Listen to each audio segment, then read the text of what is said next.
கிறிஸ்துவுக்கு பிரியமானவர்களே, இந்த மனமகிழ்ச்சி வேலைக்காக நாம் கர்த்தரை ஸ்தோத்திரிப்போம்.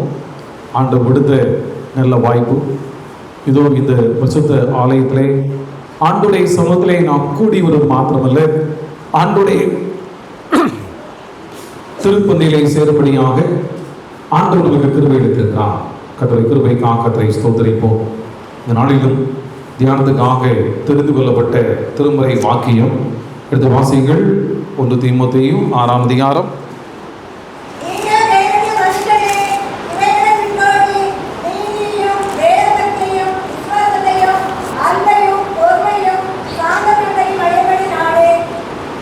நீங்களோ தேவனுடைய மனுஷனை இவைகளை விட்டோடி நீதியையும் தேவ பக்தியையும் விசுவாசத்தையும் அன்பையும் பொறுமையும் சார்ந்த குணத்தையும் அடையும்படி நாடு. இருந்தவாறே தலை தாழ்த்துவோம். எங்கள் கண்முறை மீட்புமாய்க்கத்தாவே வாய் வார்த்தைகளும் எங்கள் இறுதி தியானங்களும் திவ்ய சமூகத்தில் பிரதியாக இருப்பதாக. ஆமென். பிரியமானவர்களே, இந்த நாளிலும் நமக்கு திருச்சபை வாலிப ஞாயிறாக ஆசரிக்கும்படியாக கொடுத்திருக்கிறார்கள். இந்த நாளிலே வாலிபர் ஒருவரும் இல்லை, ஒரே வாலிபர் தான் இருக்கார். ஆகவே நாம் எடுத்துக்கொண்ட இந்த வசனத்தை அடிப்படையாக வைத்து வேறு ஒரு காரியத்தை, சத்தியத்தை நாம் கற்றுக்கொள்ள இருக்கிறோம். இங்கே பரிசுத்த பவுல் எழுதுகிறார், தீமோத்தி திருச்சபைக்கு எழுதும்போது எழுதுகிறார், நீயோ தேவனுடைய மனுஷனே இவைகளை விட்டோடி. எவைகளை விட்டோடி? அங்கே இந்த அதிகாரத்தை நாம் பார்க்கும் பொழுது 3ஆம் வசனத்திலே சொல்லப்பட்டிருக்கிறது, ஒருவர் தம்முடைய கர்த்தராகிய இயேசு கிறிஸ்துவின் ஆரோக்கியமான வசனங்களையும் தேவ பக்திக்கேற்ற உபதேசங்களையும் ஒப்புக்கொள்ளாமல் வேற்றுமையான உபதேசங்களை போதிக்கிறவன் ஆனால். அவ ஆண்டவருடைய சத்தியத்தை ஏற்றுக்கொள்ளாதவனாக இருக்கின்ற ஒரு மனிதனுடைய வாழ்வில் அவன் எப்படி இருக்கிறானா? அவன் இருமாப்புள்ளவனும் ஒன்றும் அறியாதவனும் தர்க்கங்களையும் வாக்குவாதங்களையும் பற்றி நோய் கொண்ட மனுஷமாயிருக்கிறான். அவைகளாலே பொறாமையும் சண்டையும் தூஷணங்களும் பொல்லாத சம்சயங்களும் உண்டாகி எழுதப்பட்டிருக்கு. அன்புக்குரியவர்களே, அப்போ இன்னைக்கு போட்டி, பொறாமை, சண்டைகள், பிரச்சனைகள் இவை எல்லாத்துக்கும் வருவதற்கு காரணம் என்ன என்று சொல்லி பவுல் எழுதுகிறான். என்ன காரணம்? ஒருவன் தேவனுடைய ஆரோக்கியமான வசனங்களை தேவ பக்தி கேட்ட உபதேசங்களை ஏற்றுக்கொள்ளாமல், ஆரோக்கியமான வசனங்களை ஏற்றுக்கொள்ளாத மனிதனுடைய வாழ்விலே இப்படிப்பட்ட குணாதிசயங்கள் காணப்படும் என்று சொல்லி பவுல் எழுதிவிட்டுதான் பின்னால் எழுதுகிறார், நீயோ தேவனுடைய மனுஷனே இவரை விட்டோடி நீதியையும் தேவபக்தியையும் விசுவாசத்தையும் அன்பையும் பொறுமையையும் சார்ந்த குணத்தையும் அடையும்படி நாடு. விசுவாசத்தை நல்ல போராட்டத்தை போராடு, நித்திய ஜீவனை பற்றிக்கொள், அதற்காக நீ அழைக்கப்பட்டாய். அநேக சாட்சிகளுக்கு முன்பாக நல்ல அறிக்கை பண்ணியுமாய் இருக்கிறாய். அன்புக்குரியவர்களே, இதற்காகத்தான் ஆண்டவர் நம்மை தெரிந்து கொண்டார். அன்புக்குரியவர்களே, ஆண்டவருடைய பிள்ளைகளாக ஆண்டவர் நம்மை தெரிந்து கொண்டதே இந்த உலக ஓட்டத்திலே நாம் விசுவாசத்தின் நல்ல போராட்டத்தை போராடி நித்திய ஜீவனை பெற்றுக்கொள்வதற்காகவே நாம் அழைக்கப்பட்டிருக்கிறோம். ஆகவே தான் இவைகளை விட்டு ஓடி என்று எழுதுகிறார். அன்புக்குரியவர்களே, இந்த நாளிலே நாம் கொடுக்க வருகிற செய்தியுடைய தலைப்பு அழிவும் அதற்கான காரணம். உலகம் தோற்றம் முதல் அழிவும் இழப்புகளும் இருந்து கொண்டுதான் இருக்கிறது. தனிப்பட்ட மனிதனுடைய வாழ்விலே இழப்புகள், சமூக வாழ்விலே பல இழப்புகள், யுத்தங்கள், நோய்கள், இயற்கை பேரிடர்கள் என்று சொல்லி எத்தனையோ விதமான அழிவுகளை நாம் இந்த உலகம் சந்தித்திருக்கிறது. இதிலே தனிப்பட்ட மனிதன் விதிவிலக்கல்ல, சமூகமும் விதிவிலக்கல்ல. தனிப்பட்ட மனித வாழ்விலும் அழிவும் இழப்பும் வந்திருக்கிறது. ஒரு சமூகத்துக்கும் வந்திருக்கிறது, தேசத்துக்கும் வந்திருக்கிறது. உதாரணமாக 1ஆம் 2ஆம் உலக போர் நடக்கும் பொழுது உலகை குளிர்கின்ற அளவுக்கு மரணங்கள் ஏற்பட்டிருக்கின்றன. அதே போல 100 ஆண்டுக்கு ஒருமுறை பேரழிவும் இந்த சமூகத்தில் வந்திருக்கிறது என்பது வரலாற்று ஆய்வுகளில் சொல்லப்பட்ட காரியங்கள். ஒருவேளை இந்த கொரோனா அழிவை பற்றி சொல்லும்போது 100 ஆண்டுக்கு முன்பதாக இதே போன்ற அழிவுகள் வந்தது, உலகமெங்கும் அழிவு வந்ததாக சொல்லப்படுகிறது. அன்புக்குரியவர்களே, அப்போ வேதத்தின் அடிப்படையிலே இந்த அழிவும் காரணம் என்ன என்பதை திருமுறையின் அடிப்படையில் இந்த தியானிக்கு அழைக்கப்பட்டிருக்கிறோம். ஆகவேதான் இந்த வேத பகுதிக்கு நான் பின்வரும் தலைப்பை தியானிக்கும் போது நான் அதை நான் ஒப்பிட்டு சொல்ல ஆசைப்படுகிறேன். திருமுறையிலே இஸ்ரவேல் மக்கள் என்று சொல்லக்கூடிய மக்களை குறித்தான வாழ்க்கை சரித்திரத்தை நாம் பெற்றிருக்கிறோம். அந்த மக்கள் இறைவனை சார்ந்து வாழ்கின்ற மக்களாக இருந்தார்கள். அதே நேரத்திலே இறைவனிடத்திலே முறுமுறுப்புடைய மக்களாக இருந்தார்கள். இது முறை 10 முறை என்னை சோதித்து என்று சொல்லி ஆண்டவரை அவர்களை குறித்து சொன்னார். ஆண்டவரை சோதித்து பார்த்தவர்கள். இப்படியாக பலதரப்பட்ட நிலையில் நடந்து வந்த மக்கள் அந்த மக்கள். ஆனால் அவர்கள் வாழும் பொழுது அவர்கள் கர்த்தருடைய பிள்ளை என்று சொல்லக்கூடிய அடையாளத்தை அவர்கள் பெற்றுக்கொள்ளவில்லை என்று சொல்லி வரலாறு சொல்கிறது. அவர்கள் காலத்துக்கு பின்பு வரலாற்றை திருப்பி பார்க்கும் பொழுது ஆண்டவர் அவர்கள் வாழ்வில் எப்படியெல்லாம் செயல்பட்டார் என்பதை வைத்து they are people of God என்று சொல்லி அழைக்கப்பட்டார்கள் என்று சொல்லப்பட்டது. ஆகவே ஒரு கிறிஸ்தவ மனிதனுடைய விசுவாச வாழ்க்கைக்கு அங்கே அடிப்படையாக அந்த இஸ்ரவேலுடைய வாழ்க்கையின் அனுபவத்தை நாம் எடுத்து தியானிப்பது அவசியமாக இருக்கிறது. இந்த வகையிலே நான் 3 காரியங்களையும் சொல்ல போகிறேன். அதாவது அழிவும் அதற்கான காரணமாக என்ன அழிவு, அந்த அழிவுக்கான காரணமாக இருந்த காரியம் என்ன என்பதை திருமுறையில் அநேக பகுதியில் இருந்தாலும் ஒரு 3 காரியத்தை உங்களுக்கு நான் சுருக்கமாக சுட்டிக்காட்ட விரும்புகிறேன். முதலாவதாக அழிவுக்காக காரணமாக எடுத்துக்கொண்ட திருமுறை பகுதி எண்ணாவது புஸ்தகம் 11ஆம் அதிகாரத்தை திருப்பிக் கொள்ளுங்கள். எண்ணாவது புஸ்தகம் 11ஆம் அதிகாரம் 4ஆம் வசனம் முதல் உள்ள பகுதியை வாசிங்கள். பல ஜாதியான அந்நிய ஜனங்கள் மிகுந்த இச்சையுள்ளவர்களானார்கள். இஸ்ரவேல் புத்திரரும் திரும்ப அழுது, நமக்கு இறைச்சியை புசிக்க கொடுப்பவர் யார்? நாம் எகிப்திலே கிரையுமில்லாமல் சாப்பிட்ட மச்சங்களையும் வெள்ளரிக்காய்களையும் கொம்மட்டிக்காய்களையும் கீரைகளையும் வெங்காயங்களையும் வெள்ளை பூண்டுகளையும் நினைக்கிறோம். இப்பொழுது நம்முடைய உள்ளம் வாடி போகிறது. இது மன்னாவை தவிர நம்முடைய கண்களுக்கு முன்பாக வேறொன்றும் இல்லையே என்று சொன்னார். பாருங்கள், நான் எகிப்திலே கிரயம் இல்லாமல் சாப்பிட்ட மச்சங்களையும் வெள்ளரிக்காய்களையும் கொம்மட்டி காய்களையும் கீரைகளையும் வெங்காயங்களையும் வெள்ளை பூண்டுகளையும் நினைக்கிறோம்.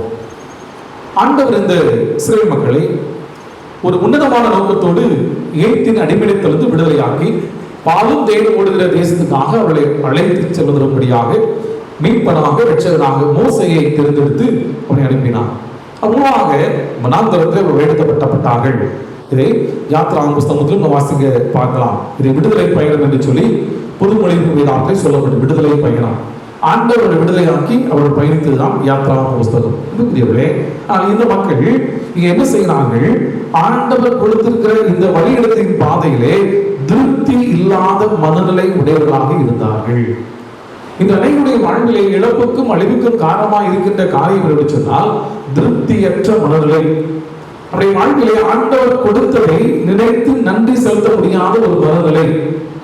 இங்கே அவர்கள் சொல்லுகிறார்கள், அங்கே அவர்களுக்கு நாம் எகிப்திலே கிரயமில்லாமல் சாப்பிட்ட மச்சங்களையும். வரலாற்று ஆய்வாளர் சொல்லுகின்ற காரியம் எப்படி சொன்னால், இவர்கள் எதிர்த்து அடிமைகளாக இருந்தார்கள். அவர்களுக்கு நான்வெஜ் எல்லாம் கொடுத்துருக்க மாட்ட வாய்ப்பு இல்லை. என்ன கொடுத்துருப்பாங்க? வெஜிடேரியன் தான் கொடுப்பாங்க. அதிகபட்சமா மீன்கள் தான் வந்து நான்வெஜ், மச்சங்களை சொல்லுவாங்க, மீன்கள் தான் கொடுத்துருப்பாங்க. அதிகமாக அவர்கள் நான்வெஜ் சாப்பிடுறதுக்கான வாய்ப்புகள் இல்லை என்று சொல்லுகிறார்கள். அப்படி குறைவுள்ள நிலையிலே அவர்கள் எப்பொழுது கொடுக்கிறார்களோ அந்த உணவை அவர்களுக்கு போதுமான அளவு பெற்றிருப்பதா என்று சொல்லி தெரியாது. அப்படிப்பட்ட ஒரு வாழ்க்கை வாழ்ந்து கொண்ட மக்களுக்கு தான் ஆண்டு விடுதலை அளித்து வாருங்கள், உங்களுக்கு பாலும் தேவனுடைய தேசத்தை கொடுக்க என்று சொல்லி வாக்களித்து அவர்களை நடத்தி சொல்கிறார். ஆனால் இந்த பாதையிலே அவர்கள் சோர்ந்து போய் திருப்தியற்ற மனநிலை உடையவர்களாக இருந்தார்கள். அதன் விளைவு என்ன? இங்கே பாருங்கள், அதே காலத்திலே 10ஆம் வசனம் வாசிங்க. அந்த வம்சங்களை சேர்ந்த ஜனங்கள் தங்கள் தங்கள் கூடார வாசலில் நின்று அழுகிறதை மோசே கேட்டார். கர்த்தருக்கு மிகவும் கோபம் உண்டது. மோசேயின் பார்வைக்கும் அது பொல்லாப்பா இருந்தது. பாருங்கள், இவர்கள் அழுது புறப்படுகிறார்கள். தங்களுடைய இச்சைகளுக்காக தேவைகளுக்காக ஆண்டவருடைய சமூகத்தில் அழுது புறப்படுகிறார்கள். திருப்தியற்ற ஒரு வாழ்க்கை. அன்புக்குரியவர்களே, மனிதனுடைய வாழ்வில் இன்று அநேக இடங்களிலே திருப்தியற்ற வாழ்க்கை தான் இருக்கிறது. நம்முடைய கடந்த கால வாழ்க்கையை மறந்து போகிற மக்கள் அநேகர் இருக்கிறார்கள்.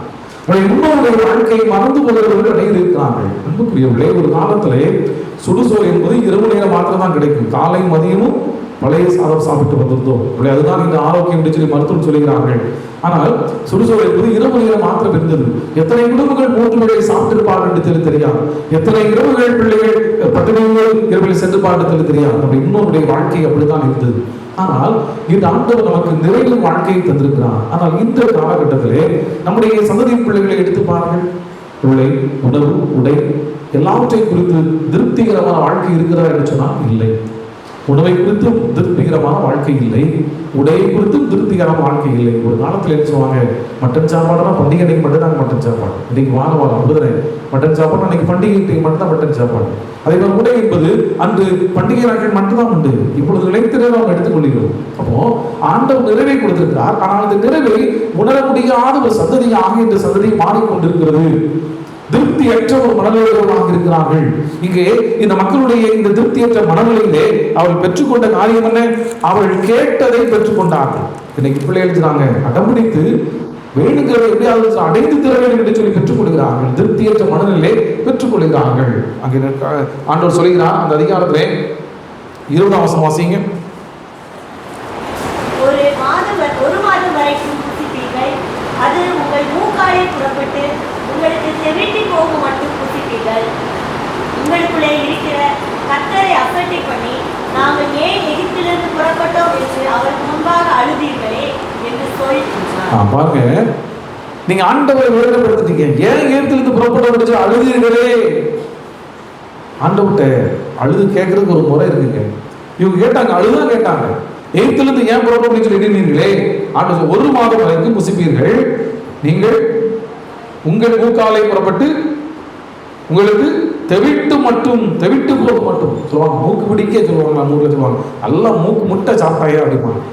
மூக்கு முட்டை சாப்பிட்டு என்ன சொல்லுவாங்க, நீ தெவிட்டுற வரைக்கும் நினைச்சவேன் நான் உனக்கு தருவேன் என்று சொன்னான்.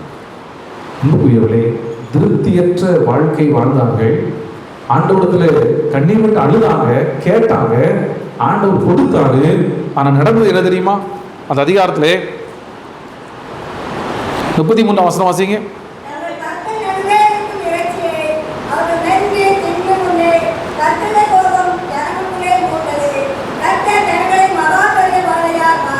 கர்த்தர் ஜனங்களை மகா பெரிய வாதையினால் வாதித்தார்.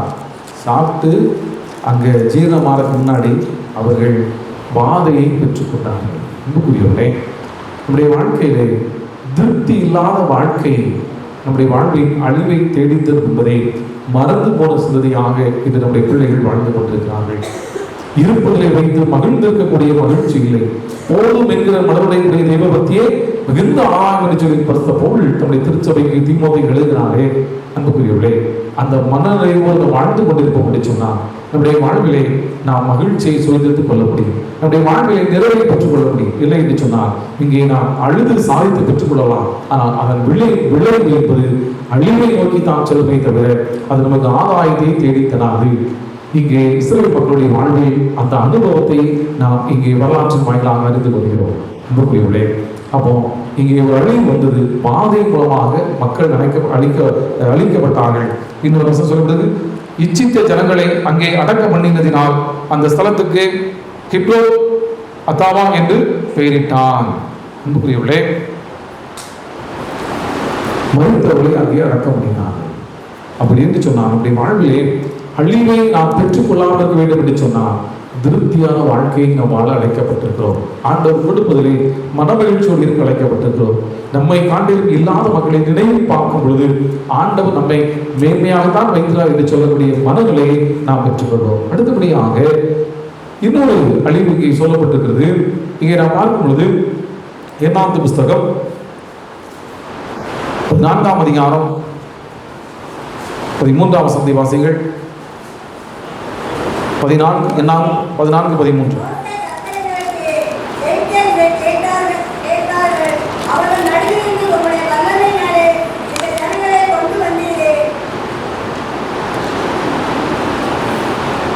முடியும். 33 வாசிக்காரு.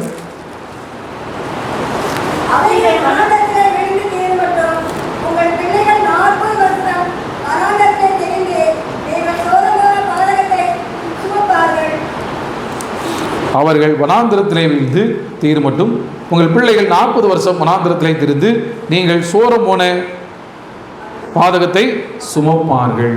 இங்கே என்ன பாதகம் நடைபெற்று என்று சொன்னால், இங்கே நீங்கள் எண்ணாவது புஸ்தகத்திலே 14ஆம் அதிகாரத்திலே 36-37 வாசிகள்.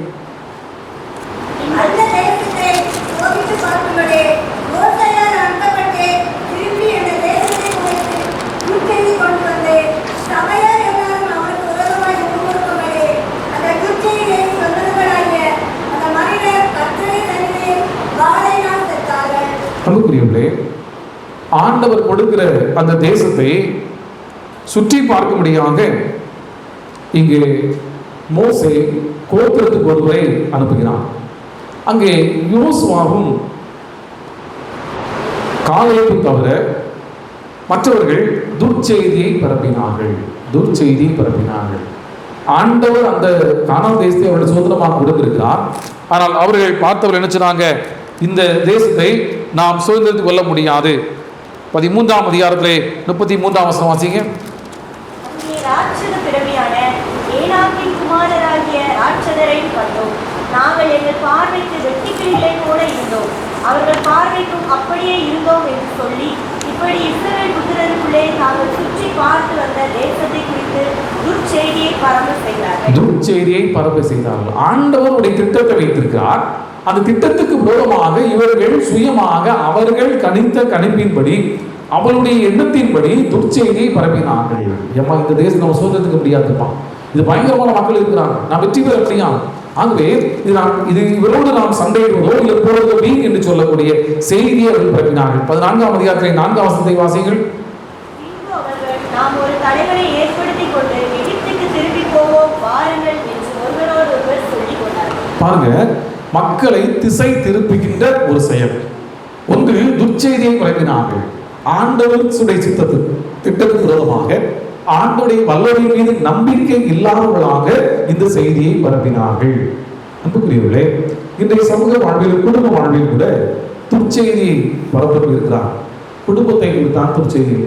குடும்பத்தை பற்றி நமக்கு தெரியாது, ஆனால் தெரிந்தும் தெரியாமலும் தெரியாத கருத்துக்களை, அறியாத கருத்துக்களை பரப்புகின்ற மனிதர்கள் வாழ்ந்து கொண்டிருக்கிறார். இன்னைக்கு பார்த்தீங்கன்னா அநேக திருமணங்கள் கூட நாள் தடைப்பட்டு கொடுத்தன.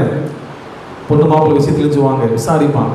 நமக்கு தெரிந்த குடும்பம், அறிந்த குடும்பம்னா நல்ல செய்தியை சொல்வது, பிடிக்காத குடும்பம் அப்படி சொன்னால் துர்ச்செய்தியை பரப்புகின்ற ஒரு சூழலை நாம் பார்க்கிறோம். அன்புக்குரியவர்களே, குடும்ப வாழ்வில் மாத்திரமல்ல, உறவுகளிலும் இந்த துர்ச்செய்தியை பரப்புகின்ற செயல் இருக்குது. ஒவ்வொரு குடும்பத்துக்கு விரோதமாக இன்னொரு குடும்பத்திலே துர்ச்செய்தி, தேவையற்ற வார்த்தைகளை கூறி பறைசாற்றுகின்ற நிகழ்வு மாத்திரமல்ல, இன்று சமூக ஊடகங்களிலும் அதை பார்க்கிறோம். துர்ச்செய்தியை பரப்புகின்ற நபர்கள் தனக்கு சாதகமான செய்தி, தனக்கு சாதகமான நபர்களை குறித்து பேசுவது, தனக்கு சாதகமான சிந்தைகளை வைத்து நாம் நம்முடைய வலைதளங்களிலே செய்தி போடுகின்ற நிகழ்வு. அன்புக்குரியவர்களே, இது இன்று சர்வசாதாரணமாக மாறிவிட்ட ஒரு சூழ்நிலை நாம் பார்க்க முடிகிறது.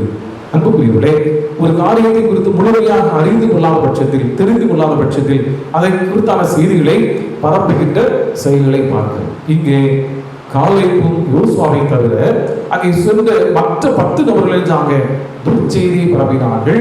அங்கே ஆண்டவருடைய சித்தத்துக்கு எதிராக ஜனங்களை திசை திருப்பினார்கள். வாங்க நம்ம எகிப்துக்கு போவோம் அப்படின்னு சொன்னாங்க. ஆண்டவருடைய எகிப்துக்கு திரும்பி போற அழைத்து வரலங்க, காலம் தேவையுடைய தேசத்தை கொடுக்கும்படியாக அவர்களை தெரிந்து கொண்டார். ஆண்டவருடைய திருவுள சித்தம் இப்படி இருக்க, இவர்கள் அந்த திருவுள சித்தத்தை மாற்றும்படியாக செயல்பட்டது விளைவு அவர்கள் அழிந்து போனார்கள். ஆண்டவர் அவர்களே வாதை உண்டு பண்ணினார் என்று சொல்லி அந்த 14ஆம் அதிகாரத்திலே நான் பார்த்தோம். தேசத்தை சுற்றி பார்க்க போன அந்த மனிதர்கள் நூனின் குமாரனாகிய யோசுவாவும் எப்ரேமின் குமாரனாகிய காலேபு மாத்திரம் உயிரோடு இருந்தார்கள். 14ஆம் அதிகாரத்தின் 38ஆம் வசனத்திலே சொல்லப்பட்டிருக்கிறது. அவர்கள் எல்லாம் கர்த்தருடைய சந்நிதியில் வாதையினால் செலுத்தார்கள். இன்றைய காலகட்டத்தில் ஆண்டவர் இப்படி செயல்படுவார் என்று சொன்னால் எத்தனை நாம் உயிரோடு இப்படி சொல்லுவாங்க. அங்கே முறுமுறுத்தாங்க, ஆண்டவருடைய உறவாக கண்ணீர் விட்டு அழுதாங்க, பெற்றுக்கொண்டாங்க, ஆனாலும் அழிவை சந்தித்தாங்க. இங்கே நான் பார்க்கும்பொழுது ஆண்டவருடைய சித்தத்துக்கும் திட்டத்துக்கு விரோதமாக அவர்கள் தவறான வார்த்தைகளை நினைச்சாங்க, துர்ச்செய்தியை பரப்பினார்கள். அன்புக்குரியவர்களே, இந்த நாளிலே நாம் எப்படிப்பட்ட மனங்களோடு இருக்கிறோம்? நம்முடைய வாழ்விலே வரும் தோல்விகள், இழப்புகள், அதை நாம் சந்திக்கும் பொழுது ஆண்டவர் எதற்காக இதை அனுமதி சொல்லி எனக்கு உணர்த்தும் என்று சொல்லக்கூடிய அந்த நிலைக்கு நாம் வருகிறோமா என்று சிந்தித்து பார்க்க அழைக்கப்பட்டிருக்கிறோம். இந்த நாட்டில் அப்படிப்பட்ட அழிவு இருக்கும் என்று சொன்னால் ஒருவரும் ஆண்டுடைய சமூகத்திலே நிற்க முடியாத சூழ்நிலைக்கு தள்ளப்படுவார்கள். அன்புக்குரியவர்களே, அப்ப தனிப்பட்ட வாழ்விலே நமக்கு திருப்தியான ஒரு வாழ்க்கை வாழ, மனோரமான வாழ நாம் அழைக்கப்பட்டிருக்கிறோம். இரண்டாவதாக நாம் குடும்ப வாழ்க்கையிலும், திருச்சபை வாழ்வில், சமூக வாழ்விலும் துர்ச்செய்தியை பரப்புவதை நாம் விட்டுவிட அழைக்கப்பட்டிருக்கிறோம். அதை செய்த நிமித்தமாக அந்த விளைவை நாம் இந்த புத்தகத்தை நாம் வாசிக்க கேட்டோம். இதற்காக இன்னொரு காரியம், எது நிமித்தமாக அழிவு என்று சொன்னால் அதிகாரத்தை பெற்றுக்கொள்ள சண்டை. எங்கே சொன்னால் எண்ணாம் புத்தகம், இதே எண்ணாம் புத்தகத்திலே 16ஆம் அதிகாரத்தை திருப்பி சொன்னால் இது ஒரு செய்தி வந்திருக்கிறது. ஒருவேளை இந்த செய்தியை நாம் கொடுக்க வேண்டும் நினைக்கும் பொழுது இந்த 3வது பாயிண்டை குறித்து நாம் சிந்திக்கவில்லை. ஆனால் அது வாஸ்தவம் தான் தெரிஞ்சது. இன்றைய காலத்துக்கும் சூழ்நிலைக்கும் ஏற்ற தலைப்பாக இது கொடுக்கப்பட்டது செய்தியாக இருக்கிறது என்று சொல்லி அதை முழுவதும் வாசிக்கும் பொழுது நான் யோசித்தேன். அந்த அதிகாரத்தை என்னாம 16ஆம் அதிகாரத்தை திருப்பிக் கொள்ளுங்கள். அதிலே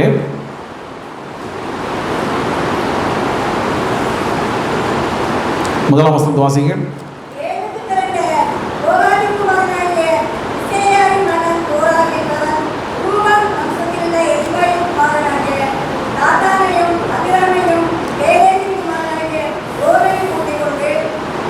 தொடர்ந்து வாசிங்க. இஸ்ரவேல் புத்திரரில் சபைக்கு தலைவர்களும் சங்கத்துக்கு அழைக்கப்பட்டவர்களும் பிரபலமாகிய 250 பேர்களோடு கூட மோசேக்கு முன்பாக எழும்பி மோசேக்கும் ஆரோனுக்கு விரோதமாக கூட்டம் கூடி அவர்களை நோக்கி, நீங்கள் மிஞ்சி போகிறீர்கள், சபையார் எல்லோரும் பரிசுத்தவானவர்கள், கர்த்தர் அவர்கள் நடுவில் இருக்கிறாரே, இப்படி இருக்க கர்த்தருடைய சபைக்கு மேலாக உங்களை ஏன் உயர்த்துகிறீர்கள் என்றார்கள். அன்புக்குரியவர்களே, இப்போ அதிகாரத்தை குறித்தான ஒரு போட்டி. இங்கே லேவி கோத்திரத்தை ஒரு சிலர் சேர்ந்து அங்கே சபையை பிரபலமானவர்கள், தலைவர்கள், இன்றைய பாணியிலே சொல்லணும்னு சொன்னால் முக்கியமான அங்கத்தினர்கள், முக்கியமான பொறுப்பாளர்கள் என்று சொல்லி வைத்து கொள்ளலாம். 250 பேரை கூட்டிக்கு வச்சுட்டாங்க. போகிறாங்க. போய் மோசே போல கேட்குறாங்க, ஐயா எங்கள் சபையெல்லாம் ரொம்ப பரிசுவாங்க இல்லையா, ரொம்ப நல்லவங்க, எங்கள் சபையில் இருக்கிறவருமே ரொம்ப நல்லவங்க, கர்த்தருடைய சபைக்கு மேலாக உங்களை ஏன் உயர்த்துகிறீர்கள் என்றார். நீங்கள் உங்களை மேன்மையாக வச்சுருந்தீங்க, நீங்கள் ஏன் அவளை அதிகாரம் பண்ணுவீர்கள், உங்களுக்கு அந்த அதிகாரம் கொடுத்தது யார் என்று சொல்லக்கூடிய நிலையில் கேட்பதை நாம் பார்க்கிறோம். அன்புக்குரியவருடைய ஆளுமை என்பது இறைவனால் கொடுக்கப்படுகிறது.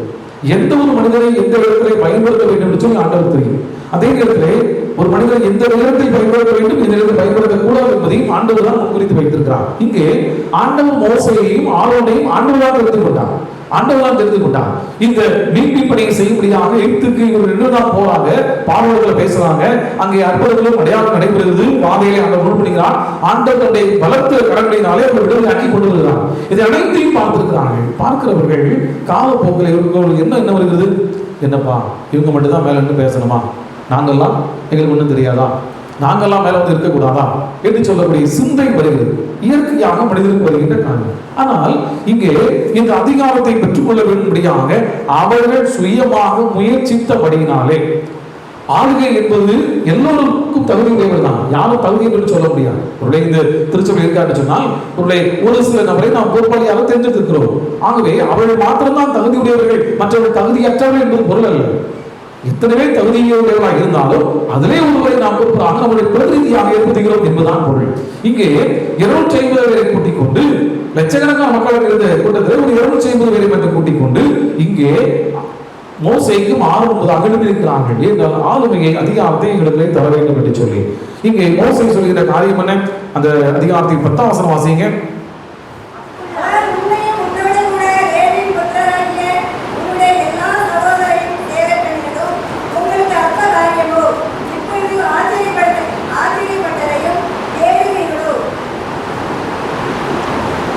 ஒன்பதாம் வசனம் வாசிங்க.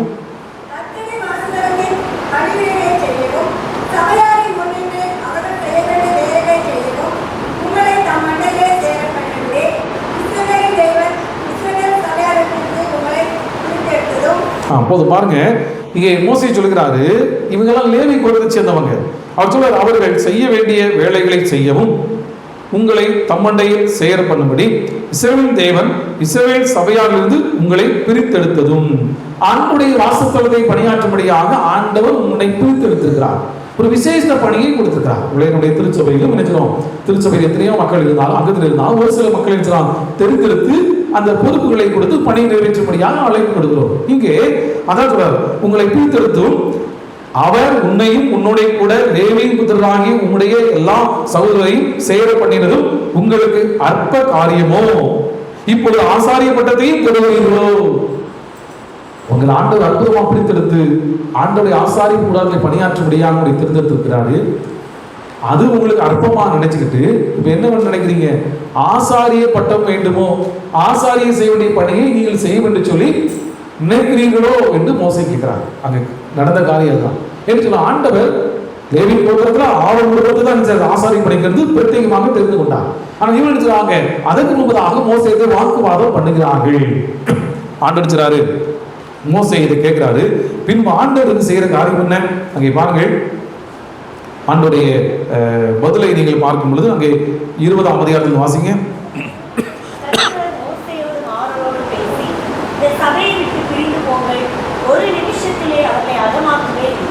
பாருங்க, ஆண்டவர் சொல்றார், இந்த சபையை விட்டு நீ தூரம் போப்பா, ஒரு நிமிஷத்துல செய்ய போறேன், நான் இவரை அழிக்க போகிறேன் என்று சொல்லுவான். மோசே அப்பொழுது அவர்கள் மோகப்பட்டு விழுந்த தேவனை, மாம்சமான யாருடைய ஆவிகளுக்கும் தேவனை, ஒரு மனிதன் பாவம் செய்திருக்க சபையார் எல்லோரும் மேலும் கடும் கோபம் கொள்வீரோ என்றார்கள். இது கூட அங்க மோசேயுடைய நிலைப்பாடை பார்த்தீங்கன்னா இந்த அதிகாரத்திலே 15ஆம் வசனத்தில் சொல்லப்பட்டிருக்குது, அவன் கர்த்தரை நோக்கி அவர்கள் செலுத்தும் காணிக்கையை அங்கீகரியாதிருப்பீராக. ஒரு ஊழியக்காரன் ஆண்டவர்கிட்ட கேட்கிறாங்க, ஆண்டவரே அவன் கொடுக்கிற காணிக்கையை நீ ஏற்றுக்கொள்ளாதே. அவன் எவ்வளவு மனமடிவா இருந்தா ஆண்டோடைய பணியை செய்யும்படியாக தெரிந்துக்கப்பட்ட அந்த ஊழியக்காரன் ஆண்டோடைய சமூகத்தில் சொன்னான், அந்த காணிக்கையை ஏற்றுக்கொள்ளாதுன்னு சொன்னான்.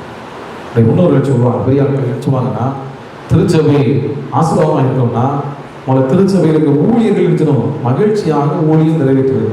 அவர்கள் மகிழ்ச்சியோடு ஆண்டோடைய சன்னதியில் நின்னாதான் ஆண்டவர் மகிழ்ச்சியோடு அவர்கள் கேட்கிற ஜெபத்துக்கு ஏற்றுக்கொண்டு சொல்வாரு, திருச்சபையை ஆசீர்வதிப்பார் சொல்லுவாங்க. இங்கே இப்போ மோசே சொல்கிற காரியத்தை பார்த்து போயிட்டு சொன்னார், அவர்கள் காணிக்கையை அங்கீகரியாதுன்னு சொல்றாங்க. அதே மோசே தான் இங்கே கேட்கிறாரு, ஒரு மனிதன் பாவம் செய்திருக்க சபையார் மேலும் கடும் கோபம் கொண்டீரோ என்றார்கள். அப்பொழுது கர்த்தர் மோசேயை நோக்கி, கோராறு, தாத்தா, அபிராமி என்பவருடைய வாசஸ்தலத்தை விட்டு விலகி போங்கள் என்று சபையாருக்கு சொல் என்றார். உடனே மோசே எழுந்திருந்து தாத்தா, அபிராம் என்பவர்களிடத்தில் போனார். இஸ்ரவேலின் மூப்பரும் அவனை பின் சென்று போனார்கள். அங்கே நடக்கின்ற காரியம் என்ன?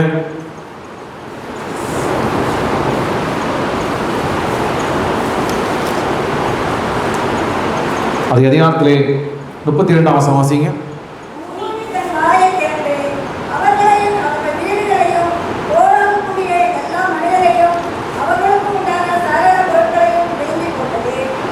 அவர்கள் தங்களுக்கு உண்டானவை எல்லாவற்றோடும் உயிரோடே பாதாளத்தில் இறங்கினார்கள். பூமி அவளை மூடிக்கொண்டது. இப்படி சபையின் நடுவிலிருந்து அழிந்து போனார்கள். இதை வாசிக்கும் போது கஷ்டமா தான் இருக்கு. எவ்வளவு பெரிய வைராக்கியமான கடவுளாக ஆண்டவருடைய கடவுள் இருந்திருக்கிறார் பாருங்க.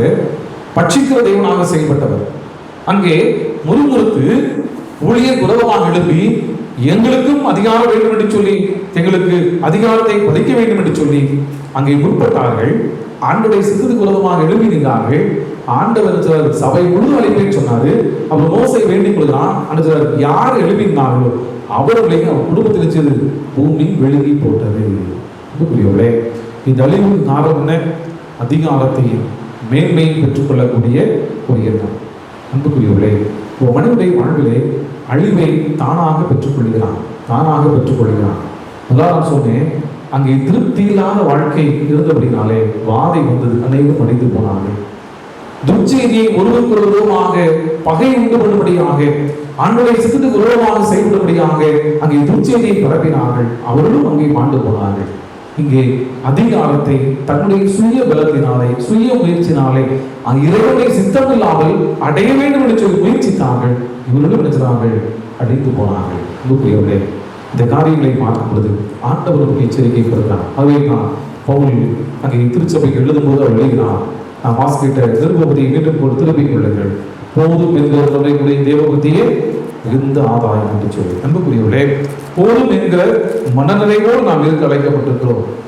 அங்கே சொல்லுகிறார், உலகத்திலே நாம் ஒன்று கொண்டு வந்ததும் இல்லை, இருந்து நாம் ஒன்று கொண்டு போகக்கூடாது என்பது நிச்சயம். முன்னும் ஒழுக்கம் நமக்கு உண்டாயிருந்தால் அது போதும் என்று இருக்க கடவோம்.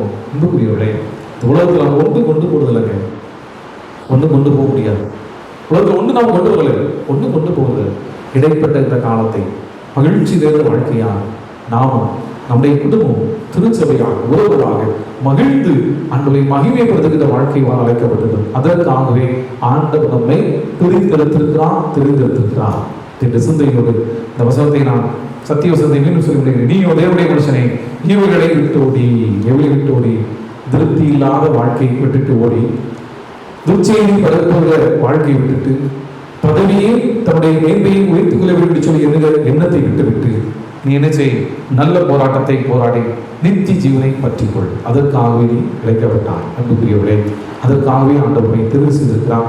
அதை திருச்சபையாக நாம் மகிழ்ந்திருப்போம். திருச்சபையாக நாம் எல்லா நிலையிலும் மனநிலையத்தோடு வாழ அழைக்கப்படுவோம். அதே இடத்திலே தேவையற்ற துச்செய்திகளை தனிப்பட்ட வாழ்வில், திருச்சபை வாழ்வில், சமூக வாழ்வில் நாம் பரப்பாக எச்சரிக்கை அழைக்கப்பட்டிருக்கிறோம். இதோடு மாத்திரமல்ல, நம்முடைய வாழ்விலே ஆண்டவர் நம்மை ஏற்ற வழியிலே ஏற்ற பணிகளை செய்யும்படியாக நம்மை முன்குறித்து வைத்திருக்கிறார். ஒவ்வொருவரையும் ஒரு ஆதி திட்டத்தினோடு படைத்திருக்கிறார். அவர்களுக்கு கொடுக்கப்பட்ட கடமையை பணியை நாம் உண்மை முத்துவமாக ஆண்டவர் நாம் செய்ய அழைக்கப்பட்டிருக்கிறோம். ஒருவரை ஆண்டவர் நம்மை மேன்மைப்படுத்த வேண்டும் என்று சொன்னார். அவரே நம்மை மேன்மைப்படுத்துவார். சுய முயற்சியால் அல்ல, தேவனுடைய சித்தத்தின்படி அந்த மேன்மை உயர்வை நாம் பெற்றுக்கொள்ள அழைக்கப்பட்டிருக்கிறோம். ஆண்டவர் கிருபைகளை மேன்மையை தந்து நாம் திருச்சபையிலே ஐக்கியத்தோடு மனமகிழ்ச்சியோடு வாழ்ந்திருக்கிறோம். இதே சகோதர சமயத்தின் பிள்ளைகளுக்கு நாம் சாட்சியாக வாழ ஆண்டவர் அருள் புரிவாராக. ஆமென்.